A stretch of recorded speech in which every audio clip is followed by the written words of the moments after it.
වචනයට මිනිසුන් නිවන්නත් සනසවන්නත් අවුලවන්නත් පුළුවන්. එදා සුභද්‍ර භික්ෂුවගේ වචනය ශාසනය තුළ ඇවිලීමක් ඇති වුණේ ඒ නිසා. ඒ ඇවිලීම නිවීම වෙනුවෙන් බුද්ධ පරිනිර්වාණයෙන් තෙමසක ඇවෑබෙන් ප්‍රථම ධර්ම සංගායනාව සිදු වුණේ නිකිණි පුන් පොහෝදායි.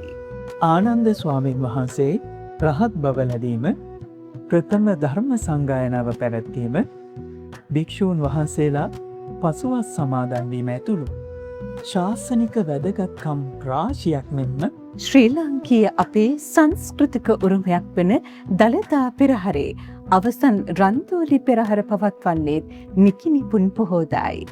මෙවර නිකිණි පුන් පොහෝ දින තිසර ටීවී පින්බර පෝදා සජීවී විකාශයේ ඔබ වෙතට ගෙන එන්නේ පූජ්‍ය පැනහැටිපොළ විමල ධම්මනායක ස්වාමීන් වහන්සේගේ අනුශාසකත්වයෙන් පලාහේන බෝධිරුක්කාරාම විහාරස්ථාන පරිශ්‍රයේ සිට එදිනට දාන, ශීල, භාවනා, කාව්‍යමය ධර්ම දේශනා ඇතුළු වැඩසටහන් රැසක් සජීවීව තිසර ටීවී පින්බර පෝදා නාලිකාවෙන් බලාපොරොත්තු වන්න.